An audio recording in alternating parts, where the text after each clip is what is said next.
it's just unbelievable how well it will strike. You'll see a roll out. What it does, it goes down, it hooks, and then kind of straightens out as it gets to the pin area. The core is covered. And so Paul Renteria still up by 7 here at the Showboat in our other semifinal match, and we'll be right back for more action. Stay with us. Brad with Earl Anthony. We're in our second semifinal match as Paul Renteria has a 22-pin lead working on a strike in the 7th frame. But this being what it is, a one-game elimination for the $200,000 top prize, nothing is in granite until you mathematically eliminate someone. One disaster in open frame and your opponent, no matter how out of it, can still come back. One-game match. It goes up and down so much. Your emotions go up and down right along with your fortunes in the match. And again, this is the experienced player right here. You mentioned that Mark Frank's only been bowling for 5 years. This guy's been bowling all his life. He knows how to play this game very well. Tough competitor.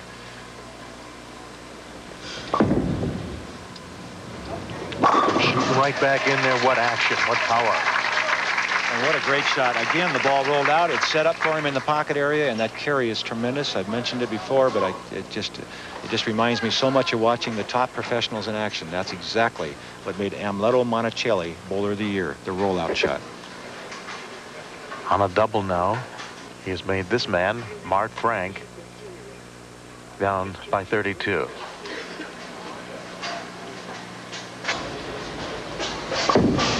Looks like a great shot.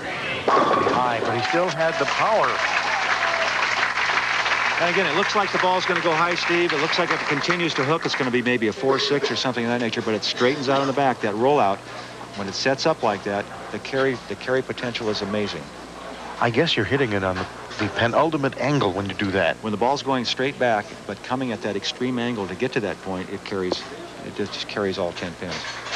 Mark Frank, in dire straits, needs everything now. No chance with that shot. Now he's down by 42, and it's continuing to be a bigger deficit. The 1-2 again on the 60. Now he's down by 44.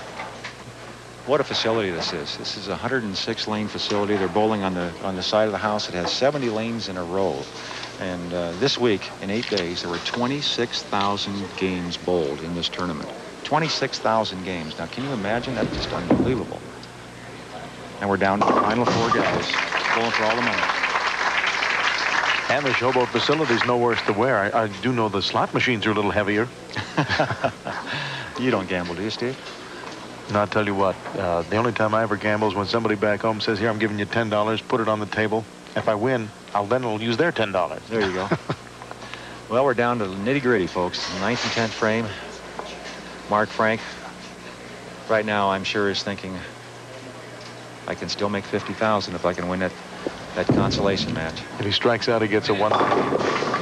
He's lucky he didn't leave the 7-10. Yeah, in his mind, he's thinking, why didn't it strike?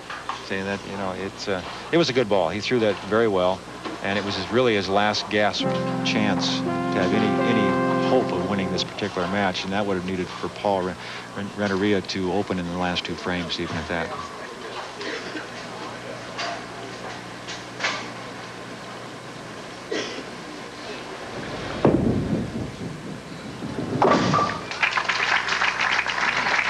And you hear the ball, you hear that thump going down the lane. That's what he's doing, is he's rolling it basically over the thumb hole by straightening it out, relaxing his wrist, makes the ball go straight, so it's easier to cover your spares. Now, you people at home that might be watching this, you got to remember, you don't have to throw a great hard hook to make a spare. All you got to do is hit it.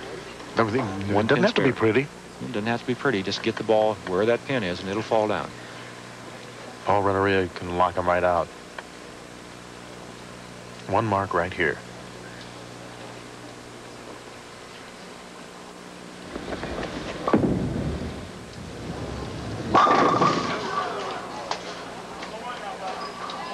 Solid 10 for him.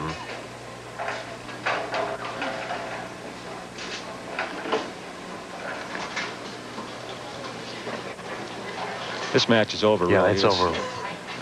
He doesn't even need a mark in the last 2 frames. As long as he got that 9, as long as he didn't put it in the gutter. I'll tell you what, he will concentrate, though. He'll make this spare, if at all possible, give it his best shot. And in the 10th frame on the other lane, he'll try to make 2 good shots there also, because Again, he's experienced. He's been here before. He's been on television before in the past. And what he's going to try to do here is make sure he keeps his concentration level high and he stays lined up on the pair. He doesn't want to get out there and make bad shots and not be comfortable when he comes back for that championship match. Got 5 strikes in this match here in the 10th frame. Foundation spare in the 9th, but it's all academic. He's already advanced to the championship, and he'll get at least $100,000. Boy, that's a lot of money. That's a lot of money. And remember, these are amateur bowlers. That's the amazing part. Uh-oh. Now that right there, believe it or not, he got lazy. Now, when he comes back for the championship match, he'll be thinking about that. And that could affect his first or second shot on that lane. Was it me or was it the lane? That's what goes through your mind in that situation. So when he comes back for his championship match, even though it doesn't matter in this match, it'll be on his mind. That is a strange leave, huh? Yeah, he'll just take the 2, the match is over, and he's the winner.